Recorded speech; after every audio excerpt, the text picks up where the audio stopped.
Record. All right, man. We're live. Nick Hein, thank you for joining, my friend. Thanks for having me. It's funny. We were just doing some technical stuff, and you'll see Nick, brand new to podcasting. Love what you're doing with Behind the Belt, by the way. We'll get into that. But the it's funny, man. The difficulties of podcasting, right? Like scheduling can be tough. Trying to lock people down. You were great. You were like, yeah, Wednesday, let's bang it out. But you joined with the headphones and the mic, and we had a little technical difficulty. And I said, nah, man, let's get this going because I'm interested. We're brand new at this, so like I want to see how you sound with your headphones and mic compared to how I sound. And I'm willing to bet when people watch this, they'll say, "Hey, Nick sounded way better than you, Dane. Get a microphone, you cheapo." So Now, I'm not sure because the first few podcasts that I did, so first I was going with my earbuds, just like my gym earbuds, and it sounded horrible. My guest sounded better, my co-host sounded better. So I went and I got a headset, with the mic. I don't know if it was a setting issue where it was blending like background noise with my voice where I would start talking and it would cut me out almost as if I was background noise and then it yeah, would like slowly bring me in. So I went out and bought another headset, a little bit more expensive, and I'm like, okay, maybe it'll be good this time. And then we just did a podcast with Greg Popejoy, and that was probably the best it sounded. dude, it I was think much it's improved. probably the I best it's gonna listened. get. I listened to that one. I've listened to like four of them so far, and Doggett and Popejoy. And yeah, you sounded much better. And Charlie sounds good because Charlie's got a gifted podcast voice. He's got that deep voice, man. He comes through It crisp, does. you Yeah, know. yeah. But no, it's great stuff that you're doing there, DJ. That was a fantastic episode. What was great about that one, and the reason I'm excited to talk to you, um, dude, you were like a kid in a candy shop, dude. You're talking to him, and like you could clearly see the fan in you come out. Like you were so excited to talk to DJ, and it was just like what an hour and 45 minutes of just throwing Yeah. down, which is kind of what I'm trying to do here. I'm going to talk about how we met, and believe it or not, dude, we've bumped into each other 5 times in the past 2 years at shows, which is kind of crazy. So I want to talk about that a little bit and how PSL kind of like set that up, right? They didn't set it up, but like I met you at PSL. But it's funny when like people who you don't really know, when you see them at the show, it's like I follow you, I know your journey. We talked to PSL 90 this year, right? And people kind of become friends. Like OSG is kind of a reunion. I've only done it twice, but a lot of people say that, you know. I feel like probably just from social media, I feel like I know you a lot better than, I actually maybe think than I actually do. But yeah, we met. I think I remember the first time we met. I did a video with you. You were raising money. Um, you were doing a raising money for dog shelters. I can't remember the Yes, exact yep. thing. The Yeah, calendar. the calendar. Yeah, I did buy a calendar. You did, yep. Yep. I was forever grateful for that because I remember so before we talked about the calendar that day at PSL Baltimore, Charlie was there. It's where I didn't meet Charlie there, but we kind of knew who each other were. We started following each other. Me and Charlie are good friends now. But remember you were on the massage table. The guy was giving free massages, and I needed him, dude, because I blew my back out on the axle press event Yeah. one, and I hobbled over, and you were there. You had your shirt off, and you're like, oh, do you need to go? You're competing, man. You can go. I'm like, nah, man, I'm not in a rush. It's okay. You're like, you sure? I'm like, yeah. And you were really nice about that. What's funny, dude, is this is kind of Felt so like bad. it's like a fanboy thing I have, right? So I full disclosure, I didn't know who you were at PSL Baltimore. But when somebody was like, oh, that's Nick Hein, I knew who Nick Hein was. But like I didn't follow you then. But in group chats with strongmen, like as I've kind of done bigger and bigger shows, I've become more a fan of the sport and you start to like rub elbows with people who you like admire and look up to. And when somebody said that's Nick Hein, I'm like, oh shit, I know who Nick Hein is. Like I had never seen you at that point. I'm like, that dude's jacked, right? And because I'm in a group chat with like Michael Connor, Damon Curtis, a couple of pro strongmen, right? And like you always come up with a conversation like, oh, I think Hein can win ASM or OSG or whatever. So I was like, oh, that's Nick Hein. And I immediately equated you to O'Connor because the first time I saw O'Connor at a local show, a local strongman corp show, dude, he's in there, he's training, he's warming up, and I'm like, dude, that dude is jacked. Like that's what a strongman should look like. Not saying anything negative about the guys who like to be a little doughy and have the power belly, but you guys are two jacked 105s, man. It's nice to see. So Mike's always been the prettiest 105. He's the most shredded, you know, yeah, possible. Could step on stage a week after a show. yeah, he's the But one guy who could do the Arnold strongman and the Arnold classic physique like same day, same weekend. You know, as long as he made the oh weight yeah, cut. for sure. You Yeah, know, he did you do guys have a bodybuilding. lot of strength up there. You guys have a great community of just a lot of talent in your area.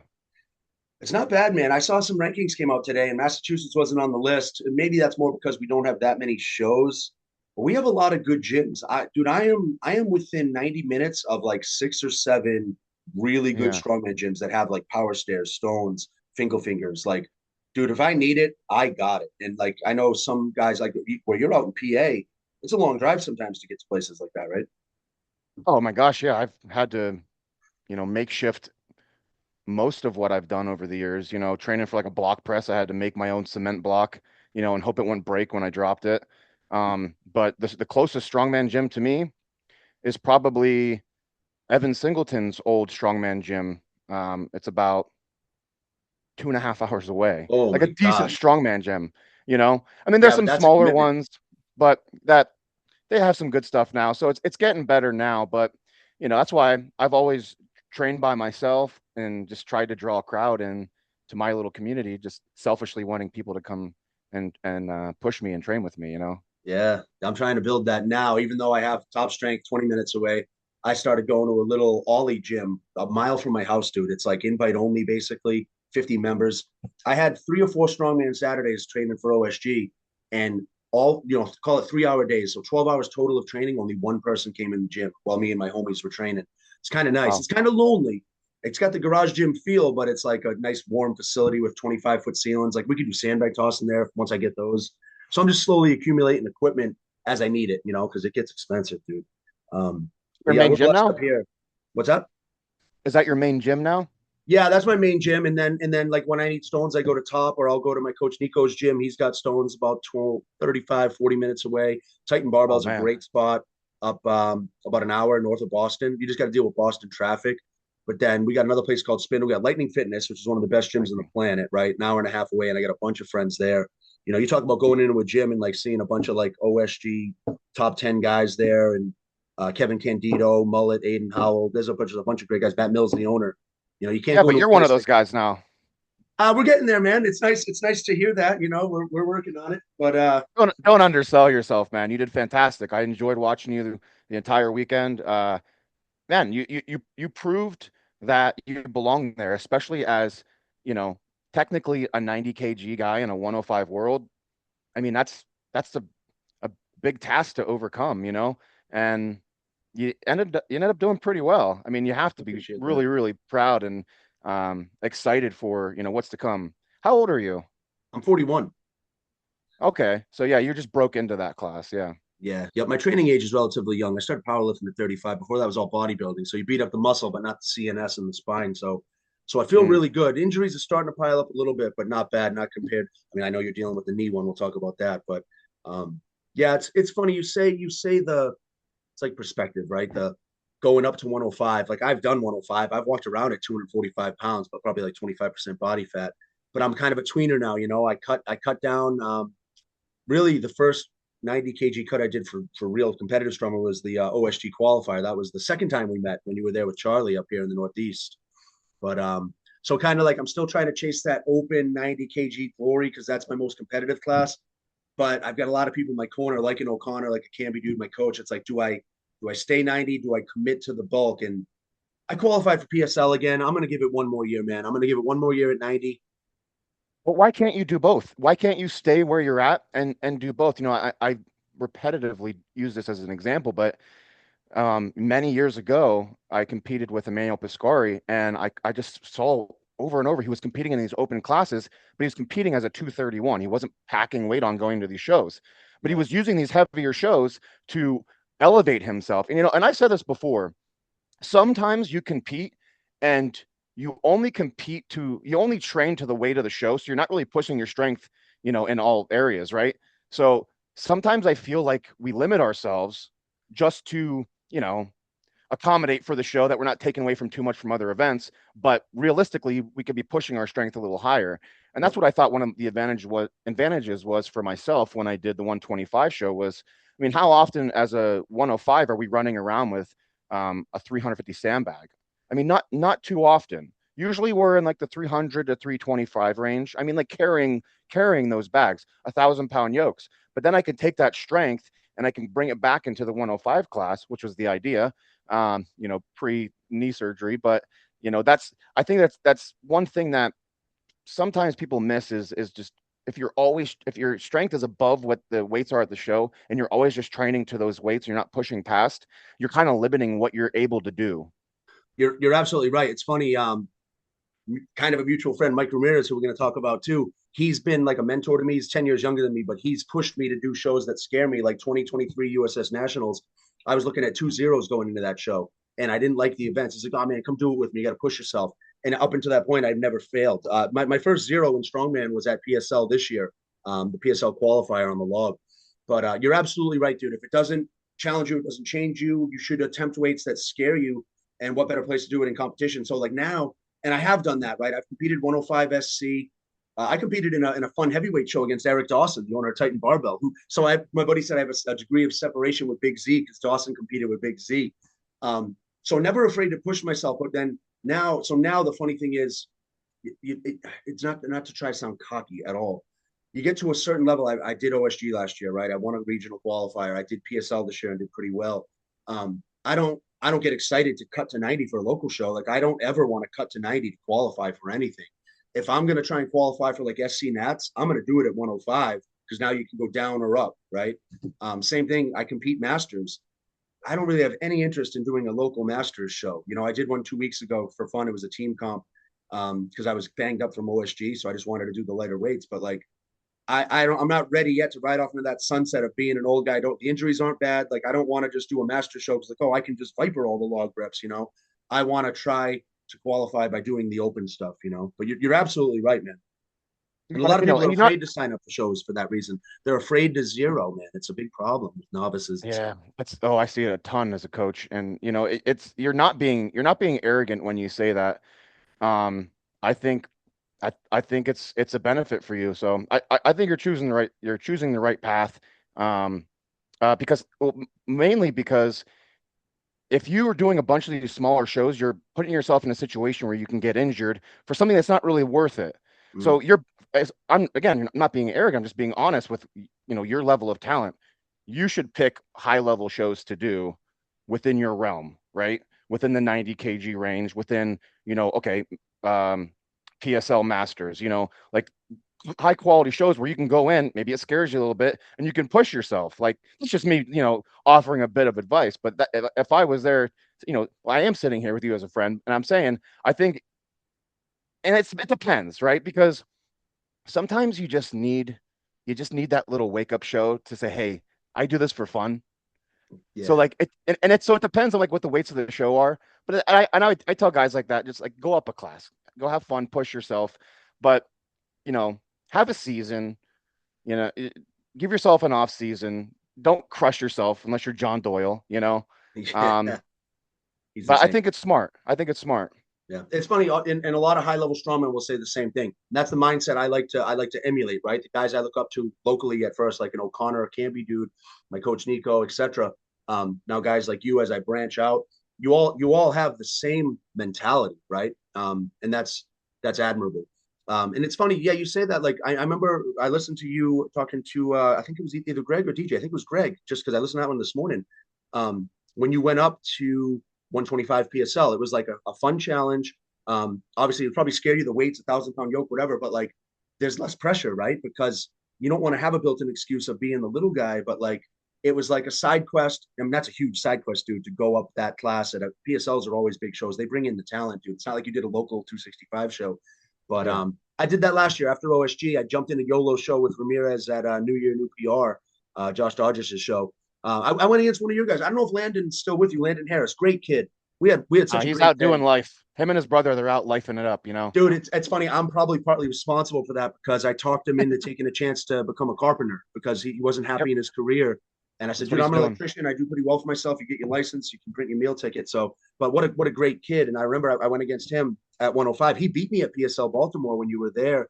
And then I got a little revenge, but what a great kid. We went back and forth all day at that show, but same thing, no pressure. Jumped in last minute, and I won a 105 show, qualified for nationals, which was great. So Let not me afraid ask to you a do occasional question. side quests. Yeah. Does that Now this is how I feel, and I feel like this was the goal in the beginning. Now, after you do a show like that where you can go and enjoy yourself a little bit more, then when you go back to the serious shows, the ones where you put all this pressure on yourself and you create this like like this, it's like the biggest thing in the world. Now you can go back in with a little bit lighter. Yeah, of course, we're still competitive. We want to win. You know, we're going there to beat everybody. But Mhm. you can go in with a little bit more lax. Like you can go in with a little bit more just enjoyment. And you know, you said it earlier. It's perspective. It Mhm. changes the perspective that you can come in, and I think it's huge because it's giving you the opportunity to allow yourself to be successful. You Yeah. know, and that's what I cut myself off from at this last PSL 105 show. I got in my way so many times, and I was kind of bouncing back and forth between events. But what I really, I should say, retaught myself with the 125 show was that, hey man, you love this, you enjoy this, you were out here testing your body, pushing yourself to the absolute limit. Like, let it just be that. That's okay that it's just that, because Monday morning you're going back to work. You know, I say to my clients all the time, how do you want to feel on Monday morning? You know, I want to be proud of myself. Mhm. And I tell you what, and I've said this on other podcasts, I've been on the other end of that where I just brutally beat myself into the ground, even if I did pretty decent because I didn't meet expectations. So again, I back to the question, I apologize, tangent. Do you feel like that's given you the same sort of outlook going into the next big show? Yeah, yeah, I did the PSL qualifier. Another one Ramirez talked me into jumping into last minute, which punched my ticket to the final. And you know, obviously you drive all the way to Baltimore. You want to try and podium to make it to the big show, but that was the only goal, podium. And then when you're there and you zero the log, it's like, oh wait, what have I done? Who do I think I am coming to a show last minute, zero the log? Who do I think I am thinking I can just podium a show? But like, what's crazy? So, dude, you know, you want to hear something crazy, and I haven't really talked about it on social media much. I don't think. PSL, I exceeded my wildest expectations, right, coming in fourth. And I was riding so high on that into the OSG prep. And I got hurt a little bit in prep and I got sick the last month. So I tempered my expectations for OSG. And OSG, I wanted to make the top 10 because that's why I was there. Lynn invited me back because I would have been top 10 last year. And I had expectations of making top 10, but I also was like, this is just going to have fun. Like I told my coach when warming up, he's like, hey, man, I was going around with my phone taking videos for the stories with like Big Z, Mark Felix, everybody, Nico, everybody. He's like, dude, put your phone down. You're getting ready for the event. I'm like, Nico, I turned it on like after I warm up and then literally I don't turn it on until I'm standing in the tunnel, you know, like a minute before. And I temper my expectations. And you talked about this on the podcast with Greg today. Um, you have 2 minutes, whether the event went good or bad, get over it, you're on to the next one, right? So if I set my expectations, I say, all right, I really hope I can get the second log to 290. If I don't and I got to go back to 265, that's fine. But if I get the 290, I'm riding high, right? But I'm never too high or too low to be able to shut it off, worry about the results later that night when I'm out to dinner with my family. Right now, we got work to do, you know. But I am having a lot of fun with strongman. The hard part to balance is it's funny you say this too. You said it on your pod many times, and I always say this jokingly. My strongman career, right? We take it very serious, right? We put a lot of effort in this. I say all the time to my wife, like I think I'm more serious than Tom Brady because I'm not making $20 million a year, but I'm going to the World Championship. You know, Yeah. that's why I'm in the gym so much.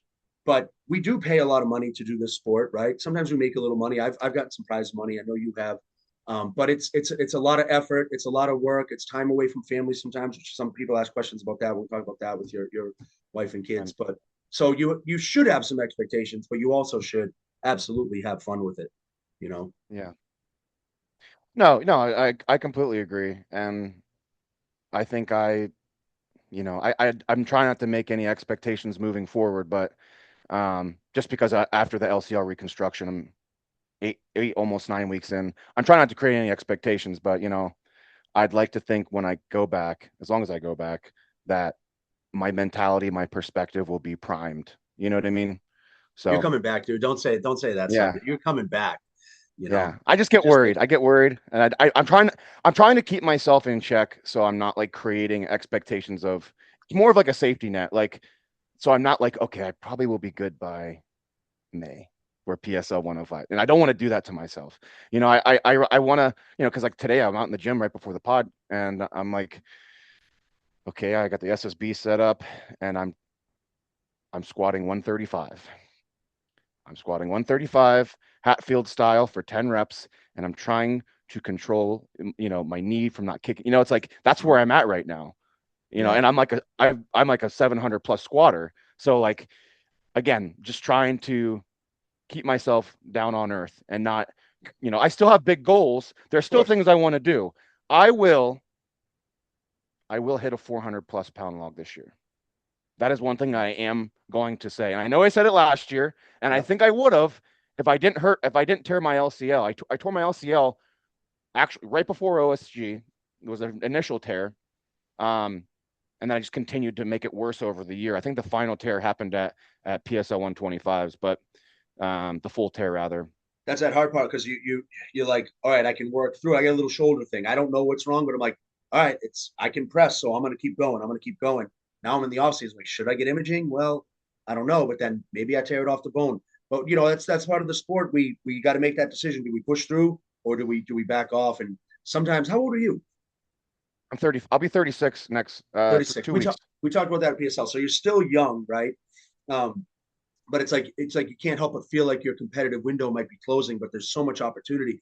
My buddy Mike Ramirez, he tore his ACL tricep twice. He tore it. He was playing with his dog, fell off the bed, and retore it off the bone. He lost like 8 weeks of rehab on that, battling back. But what came back quick for him is the statics, right? He went for American deadlift record a couple times. He's pulling 800 pounds.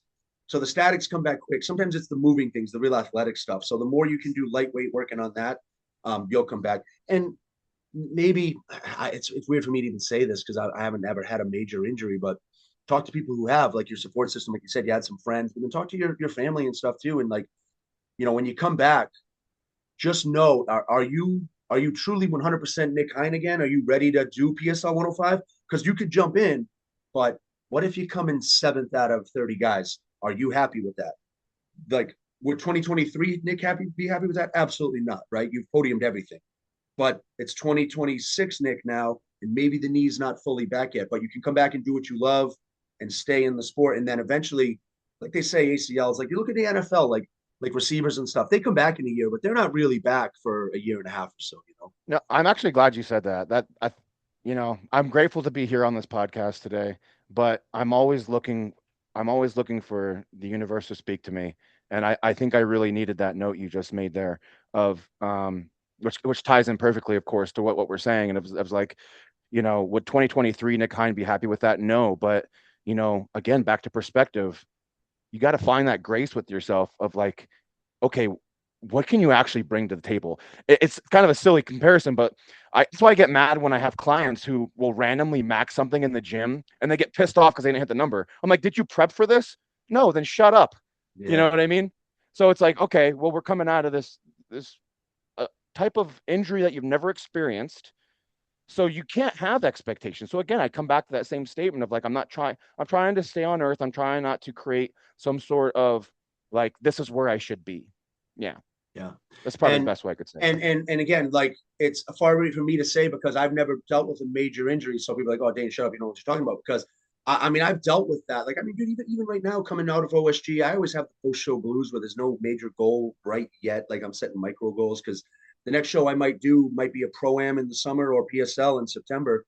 So it's like that long off season where I build and get better, which does work, but it doesn't make change the fact that it's a little boring in the beginning till you get used to the GPP. But I did deal with a little bit of cervical spinal compression in my C7. I had nerve damage in my tricep. I didn't even know it. I was doing a Camby Dude program. I had to take like a month off because I was working on my house. When I came back to the gym, I went to a commercial gym with my little brother of all people. He wanted to learn how to lift weights. I'm like, all right, let's show these like college kids what's up. I'm gonna put 225 on and rep it out. Dude, I got buried. Like something was wrong in my tricep and I couldn't bench. And it took me like 2.5 months to figure it out through PT and everything. And deep down, nothing was really wrong. I went to a chiropractor, he did some cracking, they did some stim, and it magically went away. But in that 6 to 8 weeks of doing it, I'm like, man, I may never be able to be a strongman again. I can't press 150 overhead, like 150 pounds, dude, of all things. And Messes with your head. it's very easy, yes, dude. It's very easy to want to give up or think you're never going to be the same. And that was just something minor. Like I didn't have atrophy. I still looked fine. I'm healthy. So it's tough for Can I me ask to you a give question? advice, but yeah. So considering that C6, C7, did you deal with like numbness and pain in the hands Yeah, at yeah. nighttime? My two fingers here were numb. They were numb all Ulnar. month. Yep. I thought I just slept on my shoulder wrong. And I was like, oh, I'm fine. Like I do a physical job. I'm an electrician, so I put ladders on trucks, but ladders 30 pounds. So like there was no lack of power. I just had a numb hand. I'm like, I thought I was actually having a stroke or something. And then that came and went. And it wasn't until about 5 or 6 weeks after I renovated my house and my condo, I was getting the process of moving. I was like, all right, I can get back to the gym. And like literally warming up with 145, it felt fine, but it was 185. And I think I got 2 reps. I'm like, what's going on? Like, I know I hadn't been to the gym for 6 weeks, but what's going on? Because Yeah. it just wasn't firing. I had to bring my wing out like this and press using all delt and chest. And but yes, I did deal with the numbness. And it's just that unknown of not knowing, Yeah, you know. but we catastrophize things, Oh, you know? of We course. we we start going like into this. It's like even like with my LCL. I sat in the truck after they told me what was going on and I bawled my eyes out and I'm like, the first thing I thought to myself was, I'm losing value. I just lied to myself. So like our mind is lying to us all the time, and we have to be able to sift through those thoughts and say, okay, what's real? What's the Mhm. truth? And what's the big picture here, you know? And so it's really great to hear that you're able to work through that, but it's crazy how sometimes we can just jump to those most wild extremes, you know? Yeah. And it's funny. It's funny because like I commented on one of your Instagram posts, just like, you know, were kind words, right? Like one of the ones you said you felt like you might not ever be back until you back. But I listened to you and Greg, and it's weird because I'm driving to work, dude. This is yesterday morning and this morning. It took me like 2 days to finish the podcast. And he was talking about using the bathroom or the shower. And I'm like, man, what would it be like? Because like we all know doing this sport that it's not if, it's when, like riding a motorcycle, like we're gonna get hurt. And my wife tells me, oh, if you get hurt, you got to retire, whatever. But I'm like, man, what would it be like to actually have my leg in a brace? Like I thought about that. I'm like, if I got to sit down to use the bathroom, like, in my mind, I'm playing it out. Like, okay, my leg's straight. What would I do? Like, and it's just weird how That's like we can gain some perspective from what people are going through. And same thing, how we said, you feel like you know somebody when you don't. Like people, Instagram's a funny thing. I talk about this a lot too. Social media. People may not comment all the time, or like I'll put a question box up like I did yesterday. I got 5 or 6 good questions for you. But I'm like, man, I have a bunch. I have 400 friends, 200 of them are strongmen. You would think you'd get more questions. People maybe don't interact or engage, comment, or like, but they're watching, you know. And yeah. then when they see you, like, oh, that thing you did was really cool, or that log press PR you hit, or one guy at OSG said, I really love your YouTube. You have reach. I'm like, dude, I have reach. Like 30 people watched my YouTube, but like, Yeah, it's you never know who weird. you're gonna affect. Yeah, Yeah. but you get to know people. You know what I mean? That's me and Charlie's relationship, dude. Charlie, that's right. Because this is so I kind of buried the lead. It's funny how we get going, and I'd love to have you on again. I want to try and keep this not short, but like I really want to have you on again when we get closer to the 105 championship to talk more like PSL, because I know you're an avid supporter of PSL. I am too. It's what I'm trying to do here. So I'll speak to that real quick because it's going to get repetitive. But when I'm interviewing Tyler Purdue on Friday, and I'm going to talk about how I kind of got I have a ton of stuff I would love to talk about, right? And I talk on my stories to myself. That gets boring. But when I can have somebody on to bounce things Yeah. off of, it's awesome, right? And like you just don't know Yeah. where the conversations. We've already talked about more stuff than I could have even thought in my notes here.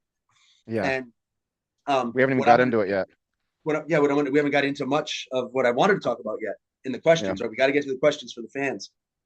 But I want to, what I'm going to do, I said, wait a minute, I love supporting PSL. PSL afforded me an opportunity to make it to a championship. I did the championship. Now I'm going back. I love what Tyler's doing for the sport. You do. There's a bunch of people like you who support it. Like you could see people come out of the woodwork when we don't need to say anything negative about those, but when there's prize money issues with other orgs or something, people come out of the woodwork to be like, hey guys, PSL paid me, you know, and people are avid supporters. And I want to support PSL. And the way I'm going to do that is I'm going to interview people. Right now, I'm interviewing champions, right? Champions and podium people, right? I got Tyler Davis and Meg Davis tomorrow. And I got Brandon Burley. And then I'm going to interview people who are doing the qualifiers, right? I want to draw up interest in these qualifiers because I did the qualifier. I'm the poster boy for sign up and see what happens. I went from barely podiuming a qualifier to coming fourth in the world out of 16 guys, right? Yeah. And guys like you who I look up to and admire notice who I am from that. And Thank like you. you just got to take a chance. You got to show up. So I'm going to give the athletes doing the qualifiers. If any of the athletes doing the qualifiers see this, I was going to wait till I'm with Tyler to announce it. Hit me up on Instagram, Dane Trains. I'm more than happy to have anybody on. Right now, I'm interviewing guys like you. There's 3 or 4 athletes that have made it to the big shows, right? The finals, but have to earn their way back. They didn't make the top half, or they didn't Mm. make podium at OSG or whatnot through those Yeah. pathways. So they have to go back to the qualifier. I want to talk to those guys about their journey and how much PSL means to them. Because, dude, they're sometimes people do the big show and they're like, oh, well, I made it. I should be invited every year. It's like, no, you got to earn it, man. There's guys coming up, Yeah. like the 105 show, dude, it's the biggest 105 show. That and OSG are neck and neck, right? They really are. And I've been to the show, and we'll talk about that. But so I'm going to be working on that Very with cool. Tyler. So that's one of the reasons for having you on. And we could talk more about PSL in a minute, but I really No, like. but we need guys like you. We need people to uplift the sport. Anthony Furman was like our biggest voice in the beginning. He was the guy who shouted from the rooftops that got me pulled into the sport.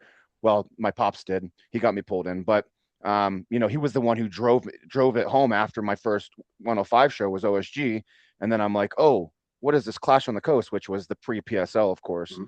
but um, I love PSL, and in my eyes, it's the true world championship test. I'm gonna say it's the true championship Yes, test.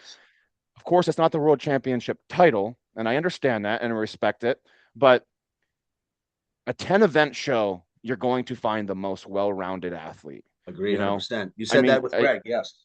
yeah, I mean, it's in my mind, like and I've said that before, like when I started the sport, I'm like, you need 10 events. Like, I feel like, and my friends would be like, oh, that's crazy, dude. We only do 5. And I'm like, yeah, but I see so many shows. Like, you see a show when you're starting, right? You just get into the strongman and you go to a show and you've got a deadlift, you've got a log for reps, and then you got a press medley. If you're a presser, you're going to dominate in that show because you got Yeah. 2 events that are going to aid you because it's one of your better events, So going across 10 events, you can cover all those areas, Mhm. and even get into the better areas like what Jake Hari had brought up of areas like grit, Yes. Yep. like and get into some of those different challenges and really Endurance. and test the mind, the conditioning, and like cover everything. And Yeah. Tyler and his team do a great job of covering And, everything and with when it 10 comes to being events, an athlete. 2 days is one thing. You have to bring a different kind of conditioning to be recovered for day 2, right? I've never done a 2-day show. Well, I did OSG, but that's not 5 and 5. Um, I felt great at OSG, by the way. But and then you have endurance. So like if you have an endurance event, like say you have a max distance carry event 2 on day 1, right? And Yeah. you're in the 90-degree Virginia Beach weather, dude, you need to be ready to go again, for the next event. We had a max distance carry at the qualifier, dude, and I went to war on that thing. Nico put me through the ringer, but I was ready. 15 minutes later, dude, I was ready for yoke farmers. But and then the other thing, and I found this out at OSG. It's one of the first times it's really happened to me badly. The separation between athletes, right? If you have a top heavy show, like if the top 5 are a little bit better than the rest of the athletes, like Yeah. you could win an event. Like I came in second in an event, right, at OSG this year. And then my buddy Damon finished behind me, but he was 15 seconds slower than me. And so I didn't gain any ground on him because Mm. nobody got in there. Same thing on stones, man. Like if Matt Powell got 1 stone, right? I think he's very unhappy with his run. But like if he just loaded the second stone, he loaded the first stone in 3 seconds. If he Yeah. loaded the second stone, even if it took him 45 seconds, it would have put me up another spot in the overall. So Yeah. with a 10 event show, it definitely can. I'm not saying weed anybody out, but like it can make up for outliers. Like case in point, Burley, my teammate, he zeroed the squat, right? And he still got, I think, second that year. I think you got third, he got second, right? Or like, do I have that backwards last year? Yeah, he got second, I got third. Right. And with a zero, right? Like crazy. Same thing as like DJ this year. Yeah, but he Zero. won 5 events. So, Yeah. and that's Yep. where he pulled himself. And that's I was like his performance at OSG. He did so well in the last 4 events at the first 2, Yep. it didn't go his way, but it's just Yeah, I'm being going to talk to him well-rounded. about it because a lot of people don't know what happened on log, and he got a reattempt, which was nice of OSG to do. But I'm going to talk to him about that. I'll save that one for when he's on, because people don't like to make excuses. He didn't say anything about it on social media, so I don't want to say anything about it. I was there firsthand. Me, him, Yeah. and Nico talked, and we're like, dude, go talk to the judges. But No, we'll but see. you got to fight for yourself in the moment. And like I've Yeah, been in those moments, and like speaking of PSL, who has done a really good job at accommodating athletes to fight for themselves. Last when I won PSL I know where you're last going with year, this stuff. The log with the Bobby, right? the very first event, if you watch the video, and there was multiple videos, Bobby goes down, whistle. Yep. So in the video, you could see it clearly from multiple videos, but there was some discrepancy because your brain does Yeah. can't a lot of shit's going on. So for the judges, it's like, oh wait, no, it wasn't good. So Yeah. in the moment, I accepted it. What's I, funny? That's I the one I I I was. was walking away and I was like, Yeah. whatever, let's go to the next event. And my team was like, hell no, you need to go fight for this. And I'm like, you guys can go do it. Yeah, I was there, brother. That's the PSL. I came and volunteered. I was there with I was rubbing shoulders. Another reason I love PSL and talk about with Andrew Clayton, right? Got to meet Andrew Clayton, and dude, that guy, we're just hamming it up, giving me strategy. And we watched you, and I was like, well, I think you got that one. And luckily, you had the video. And I always advocate take videos. Dude, we did it. I helped you out with Charlie. I watched the live stream. Like, wait a minute, I follow my competition, right? Like, obviously at OSG, I can't look up 30 or 40 guys, but at that qualifier, I knew everybody who was coming. Me and Charlie, we talked a lot leading into that show because we were upset that two really good guys signed up after the signups were supposed to be done. I mean, not I won't say the promoter's name, but that was a shit show of a show. You know, Charlie knows. But when I was rewatching it, Charlie didn't quite get the podium, and I was gutted for him. But I'm like, wait a minute, I'm watching YouTube. I watched the whole show that night, dude. I was so over the moon. I didn't get to bed till 3 in the morning. And I'm like, wait a minute. Charlie beat is my buddy Matt, kid Matt. I met local kid. And I knew that Matt, like a 300-pound farmer's, just picking that up was a PR for him. And I'm like, wait a minute, no way Matt beat Charlie, because I was looking at the scores. And when I watched the video, Charlie beat Matt. They got Charlie and Matt backwards. The judges just didn't know who was who. And accidents happen. We're going to talk about that in a minute. But I sent you guys the video, and Duty got his invite. Now, the podium moment was robbed from him. He'll never get that back, that feeling. The celebration with the family and everything. Exactly. Did he tell you that I made him a trophy? Did you? Yeah, I'll have to have him send you a picture of it. That's awesome. But I went out, I like bought a plaque, I spray painted it, I sealed it, I put a picture, like I created this like Canva picture or whatever, and I gave him his moment, you know. So that's awesome. But that's an important thing, you know. And it's not just because he was my athlete; he's my friend, you know. Like you want to support your friends, dude. You can see that, like you were there, and you and your wife were screaming for him, and you were the loudest people in the room. Like my wife was there; she's pretty loud, but that shines through. And I want to talk about Charlie for a minute. So like that's more camaraderie from PSL. PSL, I met you. I met Charlie, although I didn't officially meet him at PSL.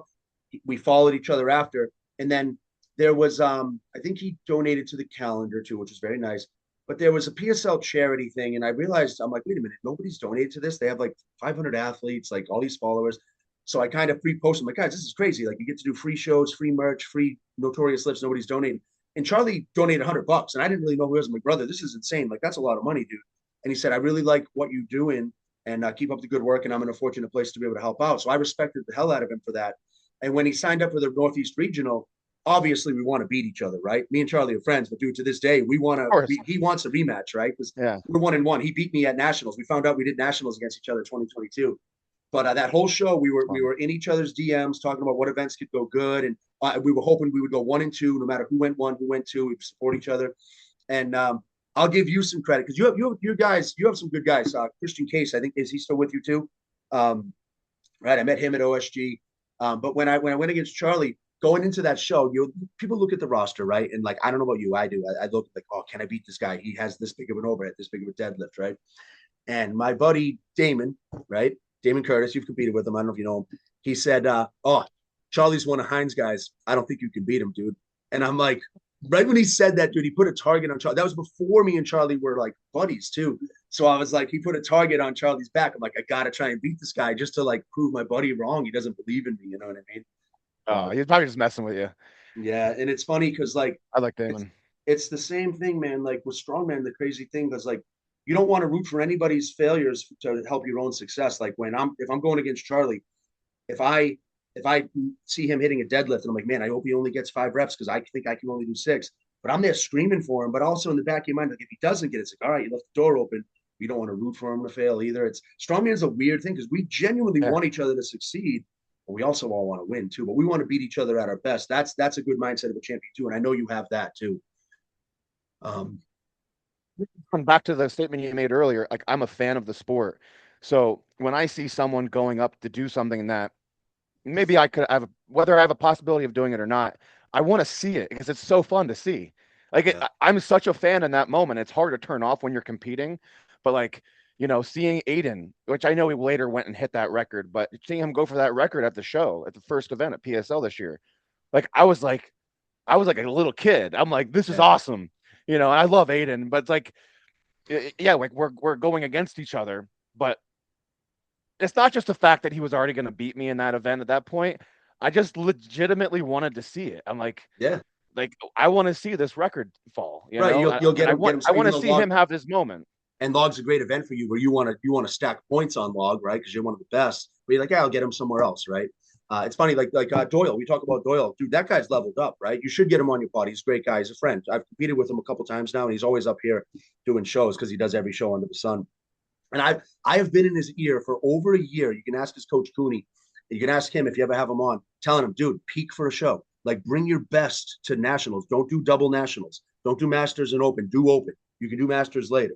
And he did great at both, but maybe he could have podium, right? You never know. He does great. I don't know how he does it, but case in point, OSG, Doyle, Doyle and I started, right? We competed 220 against each other, right? And we both kind of cut to that.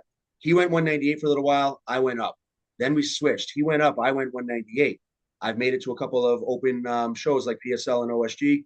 He's made it to some big shows. And this year he's crushing it. But now he's walking around at 245 to 260. I'm walking around at 220. And in OSG, I'm like, man, I want to beat him. I beat him before. My statics are close to his. But every week, every day I open up my Instagram and that kid is hitting new, insane amounts of weight that I can't hit. And I'm like, I can't beat him. And even though I want to, but he's my friend. And I invited him up to my gym. I was one of the first guys. I think I'm the only guy in New England to have sandstones. I bought 2 sandstones right when they came out. I was like, I'm doing OSG and buying sandstone. Say, hey man, I got the sandstones. You're gonna want to come up here and get some training on them because they're way different.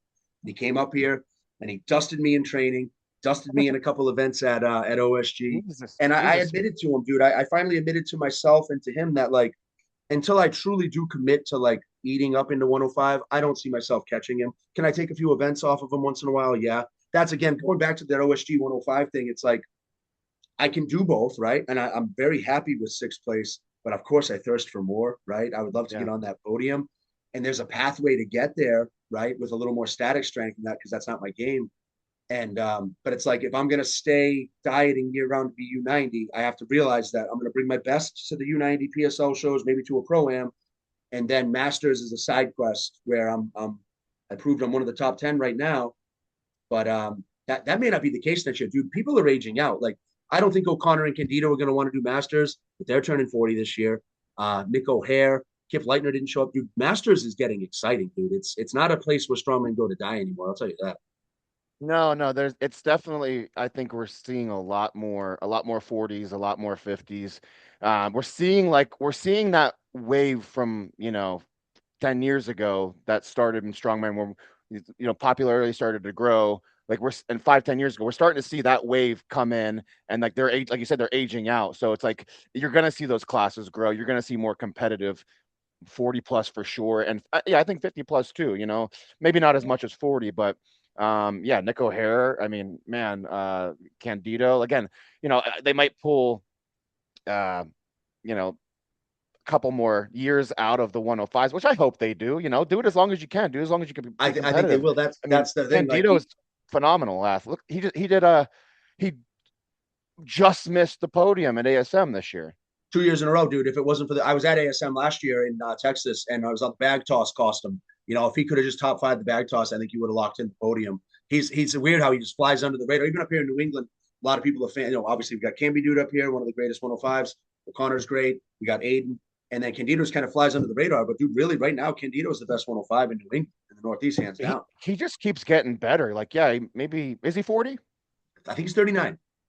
Okay, well, I I think he'll mean, be he's 40 very soon. getting into 40 and he's just getting better and better and better. It's like he hasn't topped out, Yeah, which makes you wonder where is that age? it's like I think Damon. it, My buddy I think Damon it is depends. Damon did PSL Masters, but he's done ASM, he's done OSG, he's done PSL Virginia Beach, and then he's dealing with little injuries. He's like, I'll do a side quest to Masters, but he still wants to do the Open. You don't give up. You want to go, like you said, you want to go where the best competition is and push yourself with the heavy weights. Um, Yeah. yeah, what was I going to say? Dude, how? Let me ask you this, right? Here's another one. I didn't even think about bringing this up, but perspective, right, of a champion, because I try to have a champion's mindset. No, I'm a champion. Like I exceeded my wildest expectations at PSL, came in 4th, right? And there was a lot of circumstance there. I just had a really good game plan. Some things happened on the day that I made adjustments when I realized how many guys were failing the keg and stuff. And I just had a great game plan. We obviously trained well for it, Nico. We peaked all year for it. I didn't do any shows since February. And then OSG, I came in 6th. But again, if more guys come out of the woodwork, right? I'm looking at it this way. This is my mindset going into this year right now. My mantra, it's not mantra, but I could spend the whole year doing GPP, getting better again, become even stronger, maybe put a few pounds on my statics, right? Be a better athlete. And the weird thing is, if I was a betting man, I'd be willing to bet that if I go, I'm going to go back to PSL and OSG. Those are locked in. I have a feeling both placings, I might go down. Like how and how do I stay locked in where I know I'm going to bring my best, but I may not place higher, right? I have to prepare mentally for that because some This people is might what you not want to do. show up because of that. This They might this just run this is off the Masters, yeah, but this is what you do. You focus on you. right? And it sounds like from the conversation so far, you do a lot of investment into who's going to be at the show, which I'm not against, but as long as it's not as coming as with a detriment to your No, performance, never. um, I think this is such a selfish individual sport. Um, just focus on you, man. Just Yeah. focus on, if, see what your goals are, and just screw whatever everyone else is doing. If someone's doing that something that you want to do, great. Go do that. But I want to look back and just be like, man, I had a lot of fun. I did some really cool shit. Sorry, excuse me. I did some really cool stuff. There's some things I wish I would have done, but overall, I just want to be content and look back at like I really poured my soul into that. So just Well, whatever I it mean, is, don't let it get in your way. yeah, even if you may not feel it, you definitely made a mark on the sport. Like I said, you may not know, but people talk about you. Like I knew about you before I even followed you on Instagram and knew what you looked like. It's like people talk. So you've definitely made a mark on the sport. That's why I was so excited to have you on. Um, Yeah. so yeah, no, all good stuff, dude. Let me see. So we're at almost an hour, right? And dude, Oh, I feel geez. like we could go for two, but I would love to like save some of this energy and have you on again to hype up like either the 125 show or the 105 championship at Virginia Beach, which I'm actually going to be emceeing. I'm going to be on the microphone for Baltimore and Virginia. I'm excited about that too. Um, Really? That's cool. yeah, yeah, I love Nice. doing that stuff, dude. I did a pro am, I did a bunch of powerlifting meets, right? Which those are pretty easy to do because like the friends and family come out for powerlifting, right? Strongman Yeah. usually locally, but sometimes the bigger shows, like if the crowd's not walking by on the beach at Virginia Beach, you got to get them engaged. What I'm going to try and do at Virginia Beach is I am going to try to get the people excited.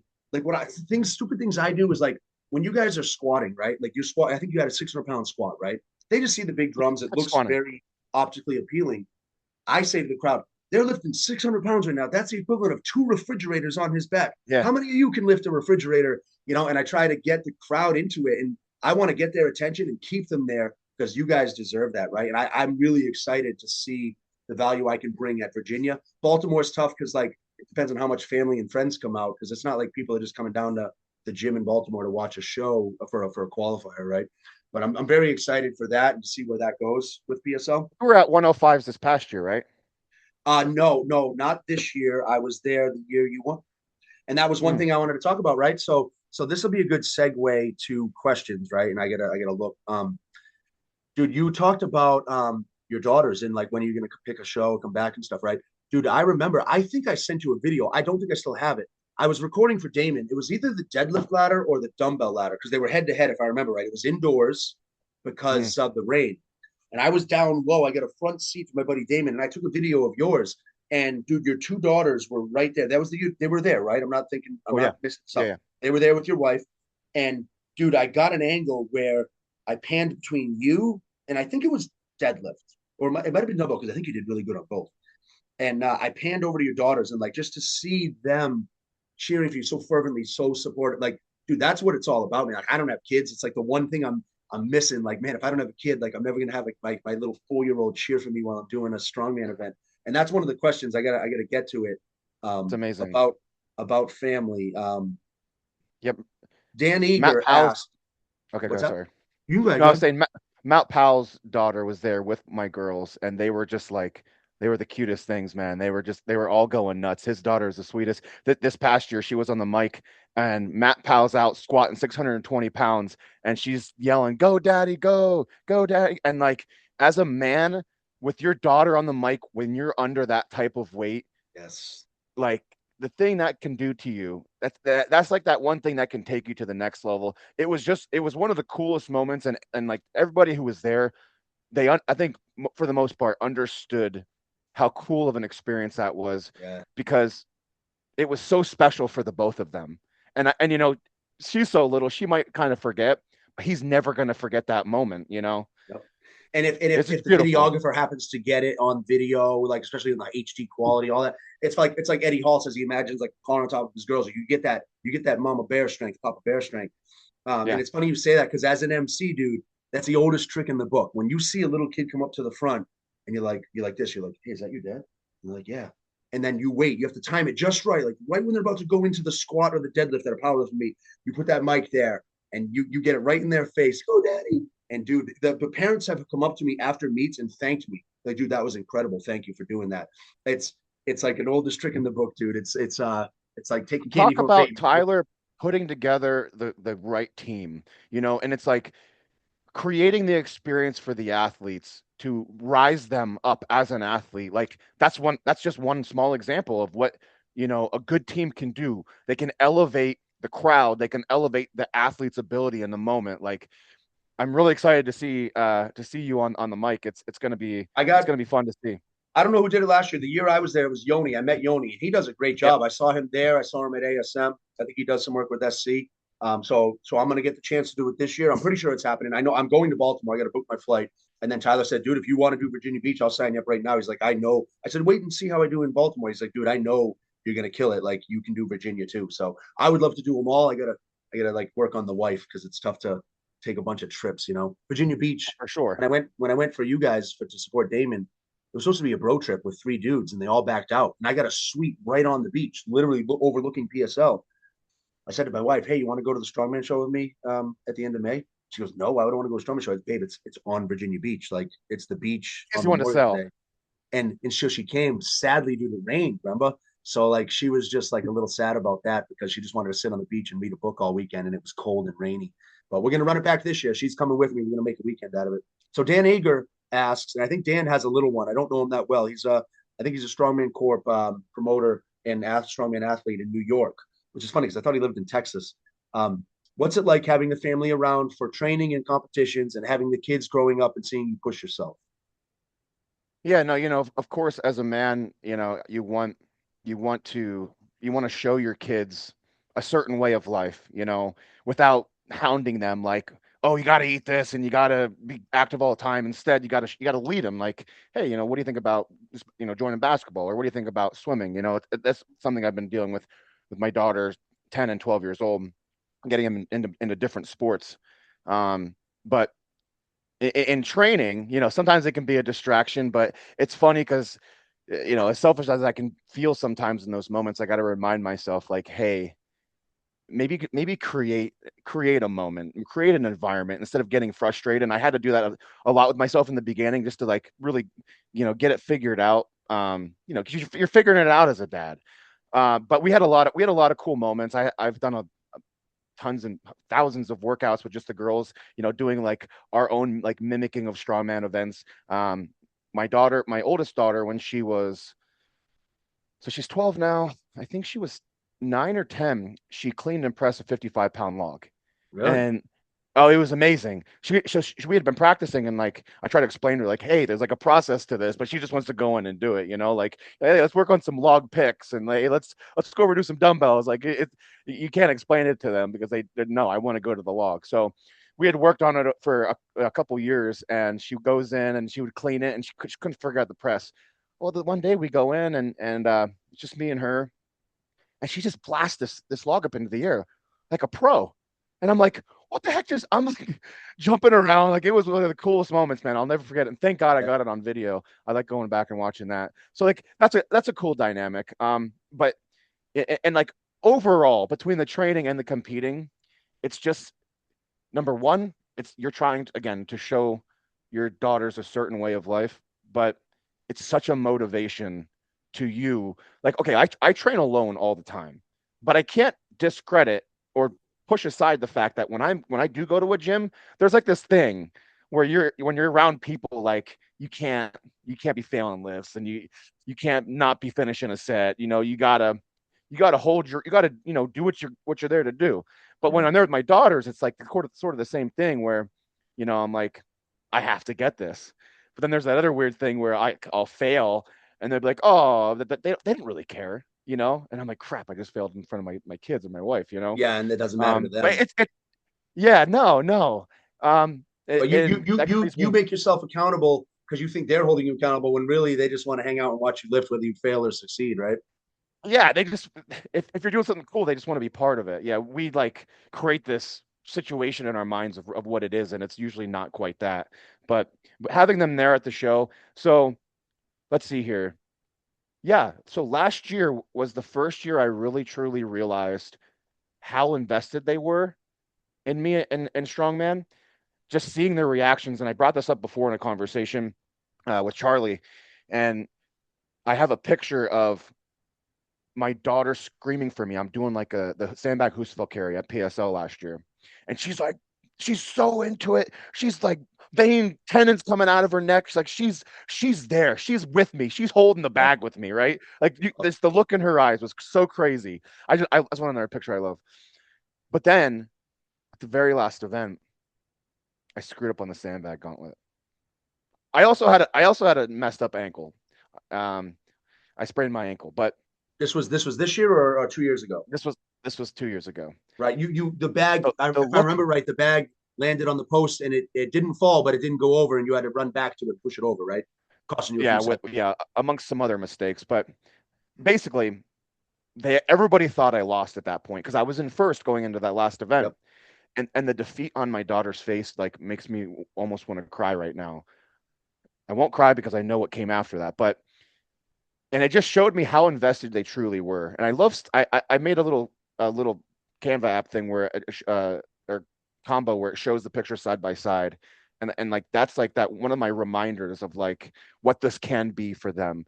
Yeah. And but like even failing is such a great lesson for them because then they get to see how I handle that. You know, they get to see how I handle defeat, how I handle success. Am I arrogant and cocky, or is my dad humble and Yeah. proud, you know, and just, you know, like whatever. Or like when he fails, is he over scream and punch in a wall, you know? Because we've seen all different type of reactions over the years, right? Yeah. So it's also there's a bit of accountability there as well, you know. Yeah. It's a I beautiful would say thing. in that moment she was upset that maybe you lost it, but I would have no doubt that it wasn't she was upset that like you failed. She was upset that because of what it means to you. She knows how much it means to you, and she probably felt that moment with you, which is really awesome. Do you think I actually I actually asked her. She said she was upset for me because she saw my, so this is what happened, and my wife actually explained this to me. She got upset when she saw my face. yeah, she probably felt exactly what you were feeling, dude. Oh yeah, she's She's just like me. I'm a indescribable. very emotional guy. Like Yeah. I wear it on the sleeve, you Yep. know. That's And yeah. she's the same. She picks that up for me. She's my wife's looks, but she's got my personality. Um, so you know, she saw that and she it transferred right into her, and so she felt the loss with me because I in that moment I'm like I let everyone down. You know, it was Yeah. I was like I just lost it for that because I'm fighting for my family. I'm fighting for my team when I'm there Yeah. because that's what Yep. drives me. Me Mhm. personally, that's the most motivating thing when I'm on the floor is I look at my wife and then I look down at the implement and wait for the whistle every single time. I need it. I need it because I need to know why I'm out there. Yeah. You know, it grounds me. So I forget where we were at, but Yeah, remember that, um, dude. When you have those moments in this rehab of your knee, remember your why. Like there it is, right there, dude. Remember, like when you're looking down and you're squatting 135 on the SSB, just remember why you're doing it. You know. percent. Any you got any future strong woman champions on your hands with your daughters? They going to be taking up the mantle or not sure yet? No, I'm not sure yet. My oldest is built like a swimmer or a basketball player. My youngest is more interested for sure. Um, I could definitely see her following in some sort of suit, of whether it be CrossFit or something. I don't know. I mean, maybe on the side. She loves soccer, but you know they're so young right now. It's so hard to tell. Yeah, sports and anything, man. Like sports, with especially with like so even me, I'm a 40-year-old man and I'm on my phone too much. So like these kids, they don't have like a lot of them don't have like something to drive or dedication, and they don't have to earn anything, right? Like things are given to them. Like my nephew, we talked to him on this podcast yesterday. Like he had to earn a 500-pound back squat. His family spoils him, right? But like nobody can give you a 500-pound back squat. It took him 8 years to get there, and when you get there, it teaches you something about yourself. So whether it's strongman or some type of sport or even playing chess, like pick something and like devote yourself to it and earn something. You know what I mean? So it's a good lesson there. It's 100%. sticking with the family. My wife Erica, wants to know, probably so I can do better at this. How do you balance family life with training? That's a tough question. Um, Man, that's something that I've struggled with over the years. And, going back to my kids, and I know I mentioned this on the podcast again, but um, my daughters, even before the surgery, they would say to me, like, when are you competing next? And I'm like, already feeling selfish, like I'm doing this too much. And I only compete maybe 3 times a year. So I don't compete a lot, but you know what goes into the training and Yeah, so you have life, you have your job, I'm coaching, I'm a dad and all these other things going on. the So, competition's the easy part, dude. Like that weekend, it oh comes yeah, and goes, and you're done. It's all the training leading up to it, man. It's countless hours. honestly, the best answer I can really give is everybody has to be on the same page. Your wife has to understand that because my wife had to figure out because it didn't work at first. Like we had to work our way into it. I've been with my wife for 13 years. But we had to figure it out together because there is a lot of sacrifice and there's a lot of time. Like, hey, I'm I'm getting off work at 3:30. I'm getting out of the gym at 6 3 times this week. I'm sorry, but like you have to lay it all on the table. Mhm. You have to talk about it. You have to talk about, hey, is this important right now? Are you okay with this being important to me? Not okay with you. Right? Do you understand that this is important to me? And are you okay with the sacrifices I'm gonna have to put into this? And I've had to do that many times with my wife, like to the point where I didn't have to ask it anymore. She just understood. Yeah, But again, I don't compete so much that it puts a huge toll. But then when you have your off seasons, you have to, I mean, I'm only going to speak for myself. I try to give back more in those off seasons and give dude, extra I time, do the same thing. So like when I used to be like John Doyle, dude, sign up for everything that my local gym said, I did it, right, my novice years. And then when I did PSL was the first show to step up in competition. We came up just short of the goal there, but then we had the OSG qualifier, and then I was like, all right, I'm not doing nothing till OSG, 5 months. That was my longest like off season since I started this. And then when I did OSG, Lynn gave me an invite back because I would have been top 10. So I said, cool, I have something all the way till next year. And I jumped in PSL. So I didn't do anything from February to September, right? So prep started in July. So from February to July, I promised my wife, I said, listen, I'm not going to train Saturdays with the boys for 3 or 4 hours.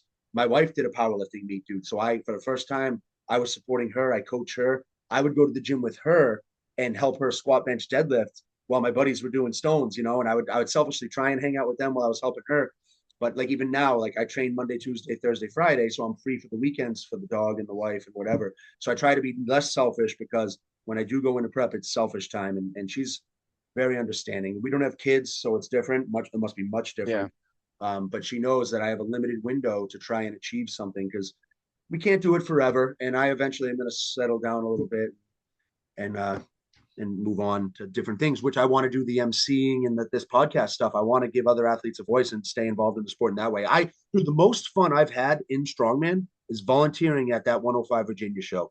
I went down to support Damon. I was like, hey, you guys need some help? They gave me a staff shirt, dude. I wore the same shirt 2 days in a row. Dude, it was grueling. My whoop had the highest strain it's ever had from volunteering. More than competing at Oh yeah, I OSG, believe it. PSL 6 event show. I had a Especially blast. with swapping the locations. Yeah, that The was a crazy locations, dude, year. getting the horse stall mats off the beach, like coming up with the system for that, working with Nancy Johnson, Clayton, and Tommy Sharp, all those guys, this whole team. And then the sandbags. I was the one who came up with the idea, like, guys, why are we picking these sandbags up, putting them on a cart? Like, we grabbed a strap and just dragged them across the smooth concrete, and we saved so much energy. We grabbed two guys in a strap and dragged them. And it was, in my opinion, probably one of the most efficient sandbag gauntlet reloads ever because that's 6 bags that you have to drag back so that you guys are ready to go head to head, and then you got to do it again and again and again, which you guys were the hardest workers in the room. But all right, another question. The I, family thing's recurring theme here. You clearly, people, it shines through that you're a family man because here's another one from John Corky. And we're getting repetitive, but how he balances family coaching and training to remain at a high level. So it's kind of already talked about it. I just wanted to highlight John there. no, of course. And again, I think it just really comes down to communication with your family and your significant other of let's all get on the same page and understand that this is what's going to have to go in. This is what it looks like. So, I mean, it's a conversation. Um, and this is where I'm going to be able to give back, like here's the days when we can have, okay, so you have to figure it out. Like these can be our family times, our family days, our family hours, right? Because you still have to have that. And this is when I'm going to have to do my thing, and I'm going to and but then when you sit down and you really lay it all out, and you lay all out like what's involved and what you have to put in, it helps you stick to it. So like when I didn't do that some in the very beginning, I would go into a training session and sometimes I would be there for like 5 6 hours, but we just end up bullshitting after. Yep. But when I'd be in prep, it forces you to be like, okay, well, I got to cut it short, guys. Like, hey, I got to go. Love you guys. I'm out. Yep. You're like, okay, I set apart 2.5 to 3 hours. Boom, I'm done. It's family time now. And you just switch modes. You're just constantly switching modes. So again, it just comes down to establishing what it is, establishing what you have to, what's going to take for everybody. Because everybody has to understand, because nobody wins by themselves. No one does.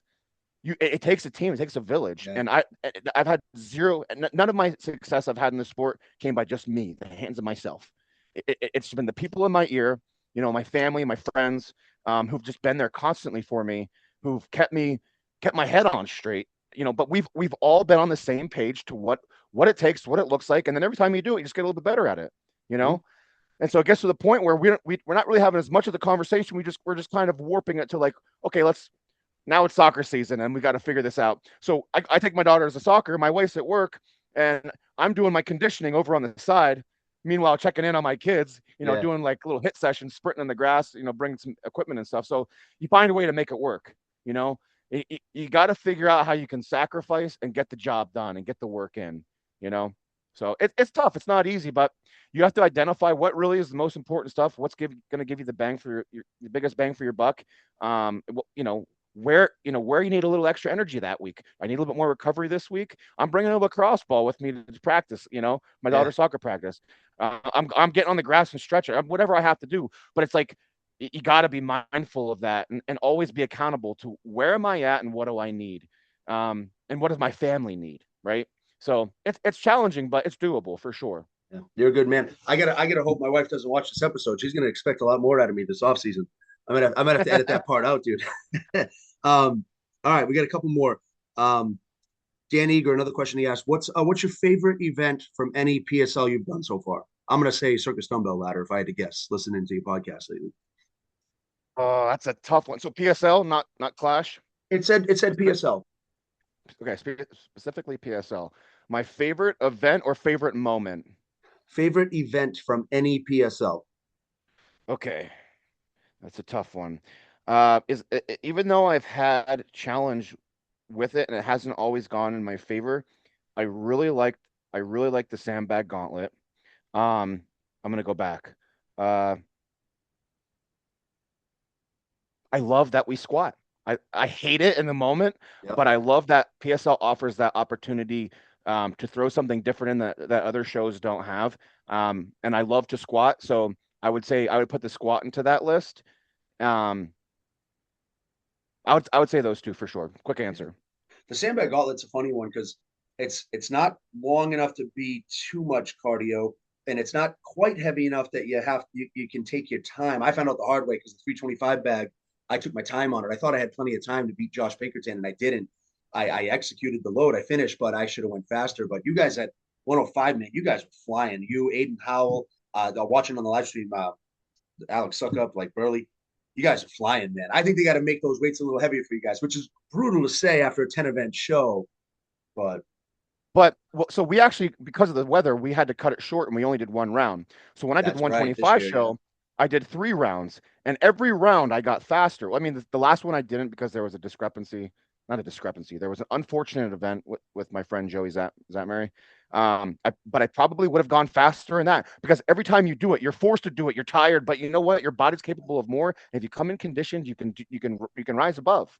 Yeah. And I was able to get faster on my second one than my first one because you can say, okay, this is what I did. This is where I can gain some more time. So like it gives you that opportunity to kind of to gamify that event. And even though it sucks, but you're going out there and you're doing it again. And that was 340. Well, let's just say 350. It was 348. 348, 325, 285. So like it was a pretty heavy sandbag gauntlet. I did that Yeah. 3 times. And I'm telling you, That man, if 350 gets Joey would have, wide, right?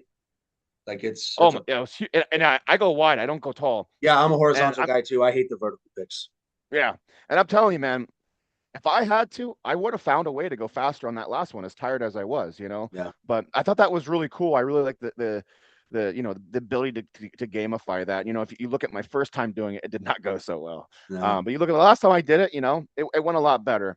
But yeah, I try to put my results aside and say um, the actual observation and enjoyment. I really like that event, and I really like the squat. Yeah. So my regret, I was just so happy to make it because at the 90 show, you have to be in the top 10 to be able to do the last event, right? The sixth event, the gauntlet. Yes. So I was one of my first goals is, man, I hope I can make the top 10. I just want to do that gauntlet. I love sandbag carries, right? Um, and the problem was I went really fast on the first two bags. They were lighter. The third bag was 325. I had a hard time lapping it. But I said to myself, all right, I got to get it nice and high on top of the belt so I could load it. And I'm a tall guy. I have an easier time loading than most 90s.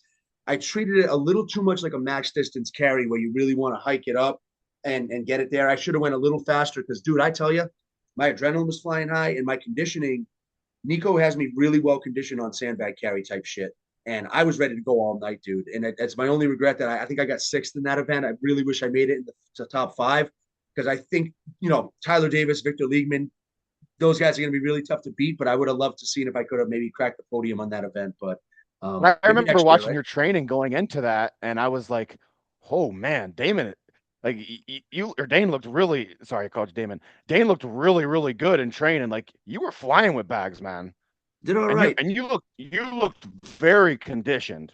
So I knew you were going to come in and you were going to do some damage on that. That was that OSG that sandbag on because like that's the one thing like at the qualifier, Nico, the OSG qualifier with Charlie, Nico said, "Listen, Dan, I don't ever do this to you.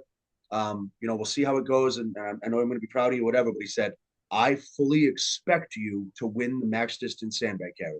He said, "I have put you through the ringer." He said, "I expect you to win that event, right?" And I won it by like 50 feet. And then I got an interview. It was awesome because I had the longest carry. And then same thing like with the sandbag steeplechase, like going in that event, like I know like that's my event. Now Paul Monza beat me at OSG. Same thing with duck walk and sled drag. I'm like, that is going to be my event. I'm tall. I got a good duck walk. I got second. Sometimes you just know. And dude, the OSG prep, Nico, like 3 weeks out, he had me do a 300-pound max distance sandbag carry. I'm like, what the fuck? There's my first slip up with the swearing. I'm usually really bad about Yeah. that, but I did it, and I Fudge. almost beat my OSG one, But at OSG, dude, it was funny. I kind of pooped my pants, dude. Like I talked about a little bit of my story, but I on one of the picks, I picked it up and I felt a little something, right? And then I threw it over the crossbar. I go under and I grab it. And dude, I don't know if this has ever happened to you. This is getting real personal now. I hope you don't watch this far. You pick it up, and I'm like, as a grown man, I'm like, dude, there's like a warm feeling in my drawers, and I couldn't tell myself to just get over it and go fast. I kind of waddled to the finish line, and I think it cost. I mean, I came in second. I'm very happy, but it cost me a little time, dude. That's why, like, My I God. walked right off. I didn't even stay and celebrate where everybody wants to get their OSG moment. I walked right up to the stands, dude. I had to go to the bathroom, man. Oh my God. No, So, that's never happened to me, but I mean, it's never happened to me at a show. It's happened to me in training, but yeah, not fun. I can't say how I would react because it's never happened, but I'd like to think that I would just ignore it.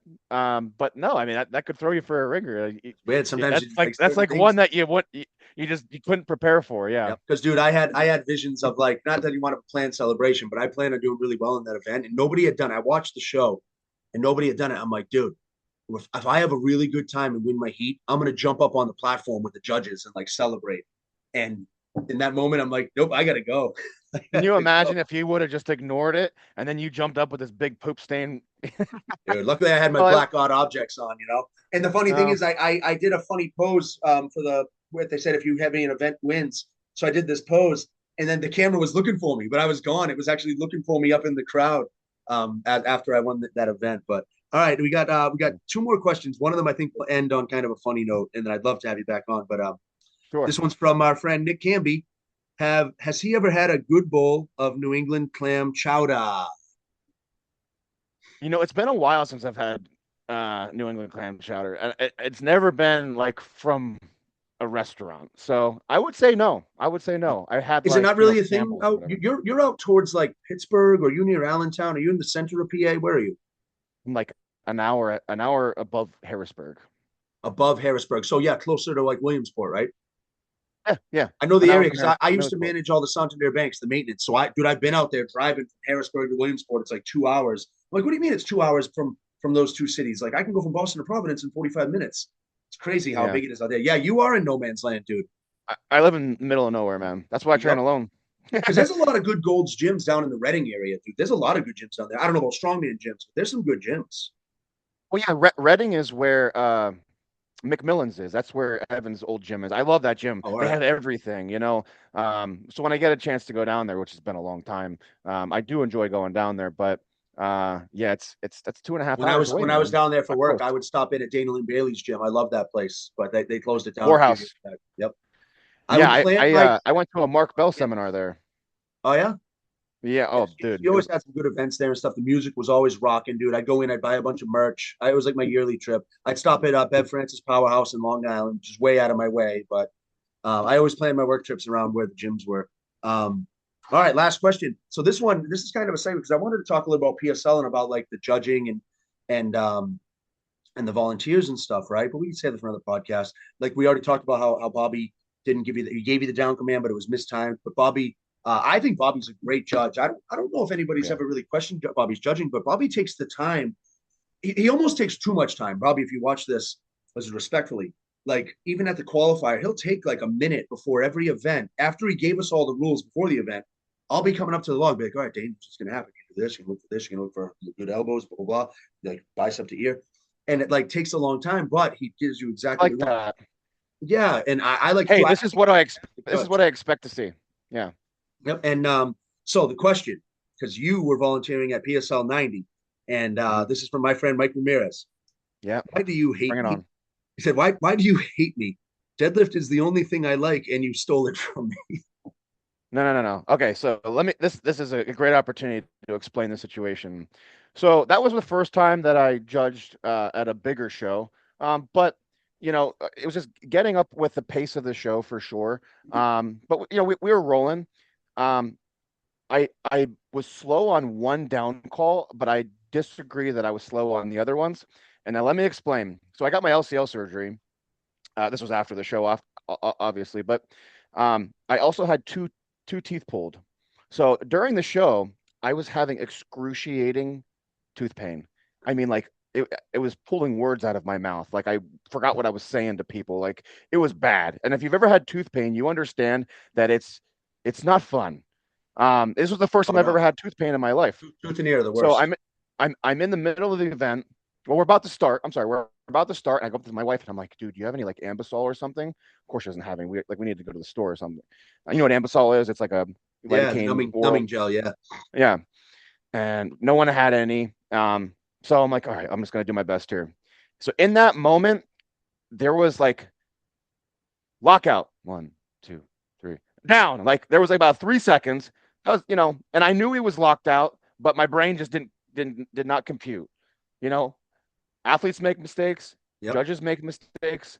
Mr. Mike Ramirez, from me to the camera, to me to you, I apologize. I had a moment. I was having some really bad tooth pain. Um, I didn't feel that the other calls were slow after that. I was waiting for the hips to come through. Maybe I could have, just looking to grow. Maybe I could have communicated that a little bit better. Um, but I thought he did well. I thought he did great. Maybe Yeah. obviously he didn't do as good as he wanted to. And I went up to him He after was and looking to win that I event, apologized. you know. And so Yeah. funny thing. So one, thank you for apologizing because you guys already hashed it out at the show. So I think there was a little because on And we show fought in the day, back. like yeah, on show day. Oh, I'm gonna give you a little behind the scenes on what he said to Tyler. Um, on show day, tempers run high with athletes sometimes. I'm never a fan of like questioning the judges, especially on camera or something. You can worry about that after, especially if you got the live stream you can look at. Dude, I think there's a misconception or misconstrued here because if I remember right, and I could be wrong, I'll talk to Mike about it. Me and Mike talked 12 hours on the ride home. He's my best friend. Dude, it wasn't a down command; it was an up command because on that deadlift they said the baskets have to settle, so you have to do down and up. And on one of his reps, I think it was one of the heavier reps, like 700, one of the second to last reps, he said he was bent over because it's hard to look up at the judge when you're in the hole. And he's like, dude, he took forever to give me an up command, and it threw off his rhythm. And then he said, so it's funny when he came over, I didn't know what happened, but dude, great job, you got a lot of reps, like you podiumed that event. And he was like, oh, Nick, blah blah blah. And then, dude, he flipped out on Tyler. It's hilarious, dude. I could do a reenactment. He's like, Tyler's right there on the live stream, like right next to the commentary table, fucking this and blah, blah, blah, blah, blah, blah. And Tyler's like, all right, Mike, hey, calm down. All I heard was the F word a bunch of times. Can you explain what's going on? So they talked to you and whatever. They gave him a second chance to redo it. And I think he apologized because I said to him, dude, what he said to me, he genuinely felt bad in the moment afterwards because he said when he snapped at you a little bit, he said you looked like upset. You're a nice dude, and he was like, man, I feel bad, dude. Now that once he calmed down, he's like, I feel bad. He didn't deserve that, and I was like, I apologize. I hope he apologized to you. But It he was a says really that all joking. challenging. It was a challenging event to judge because there's an up and a down command, right? Hmm. But I'm also having to look back and forth between two plate loaders. And if I see that Yeah, the plate is still sliding down, like there's a little of a pause. I have to wait for the weight to get on that's a because I don't great want him to point. go to pool, and then I don't want him to go to pool, and that's still Yep. falling down, and maybe it launches off. So Yeah. like I made sure that the weight was set, you know, Yep. before I gave any up command. That's a great point that I never thought of. Michael watched this for sure. So I don't know if Mike, if Yeah, you ever thought of that because that's right because that happened to me at PSL Baltimore. The weight comes down, and we had some keg malfunctions. Like the straps were coming undone on one of the guys, and they had to yeah, slow down. But sometimes, yeah, if one loader is a little bit behind, that's a great point. At the car deadlift that me and Charlie did at Baltimore, they had long rods because the weights were bouncing off, so they had long pieces of pipe, and they were so high that guys had to pick up the plate and they had to kind of wobble it onto the pipe because the pipe was doing this. And yeah, for an event that I probably could have got 14 reps, I only got 11 because it took way too long for an up command. It's almost like you're yeah, waiting for them to load the plates. I'm not a huge fan of yeah, those type of events. I wish there was a better way to get more weight quicker, you know. But it's just part of yeah. the event, you know. Nothing you can do about You know, that. um, I don't think that would have. I don't. I mean, it's with complete respect. I thought that he was overtaxed from holding it longer. Um, I I don't understand how having a couple extra seconds would make it harder because you're just rested a little bit more. I think Maybe he lost his maybe he tension. was wedged into his suit or something. You know, sometimes suits are uncomfortable too. Yeah. What I'll do is I'm gonna have Well, him on I'm here sorry, in a man. couple weeks. Oh, it's all water under the bridge at this point, dude. He was over it before the show even ended, dude. And hopefully he conveyed that to you because, like, I don't think judges ever really deserve that, dude. You're there volunteering. You know, you probably drove down there with your wife out of your own pocket. Like, you shouldn't Yeah. have to deal with that. It's unfortunately it's part of the sport sometimes. And I always advocate when my friends do it. I had a friend just do it at a team medley to a female judge, and she was pissed, dude. And I said, hey, did he come up and apologize? And I don't want to say names. If he watches this, dude, you know who you are. And he never apologized to her. And like that was my teammate. And I'm like, man, like that's get over yourself and go apologize, dude. She's volunteering, you know. Yeah, but in that moment, I understood him, like because I am an athlete, and I understood his frustration, and so I just tried to process, what I might have done wrong, but also I was not going to get mad at him. I get it, dude. Like, go blow off some Well, steam out. I'll stay two things on the subject, right? One, I thought you were a fantastic judge. You judged mine just right, and I hit just about a PR deadlift. So thank you for that. And maybe Mike was just upset because I beat him on the side bet. He said he was going to do double the reps I did because he's so much better at deadlifting, and he didn't, and he had to pay $20 to a charity of my choice.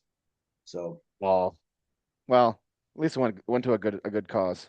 yep, dude. Listen, we're at an hour and a half, right? I think that's perfect, man. Like it's crazy how like there's things we didn't even touch on that I would want to, but I think we could save it.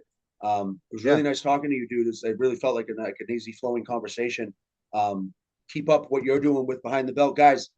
Listen to Behind the Belt on Spotify. I think you have a link now. Dude, the first couple episodes, I was trying to find it. I went on Charlie's Instagram and yours, and your stories expired, and you didn't have links yet. I'm like, where do I find this podcast? I want to watch the OSG show. But now I finally found it. I'm catching up on all of them. I think what you're doing is great, dude. Keep it up. Thank you. And anything you want to plug your coaching or anything before Yeah, we yeah, go? yeah. So first off, I want to apologize. I'm not the best technically. I probably should update my link tree on my Instagram and put a link for that there. So thank you for letting me know. It totally slipped my mind. Because listen, man, like we started this just for fun. Like Mhm. I'm not trying to appease anybody. I'm not like going on, which I like what you did, but like I actually decided I'm not going to go on and take questions for guests because I wanted to just be inspired off of my own curiosity and it's my own selfish one. But it's not just selfish because I want to learn from this guest, but I want them to also, I want to pull out information from them that's going to help other people. So like, I think that's like it's like the perfect sort of like ingredients for me to have a good podcast. Yep. Of course, we'd like it to grow, but I'm keeping it like low key. Charlie and I are keeping it low key, chill. We're just trying to have a fun time.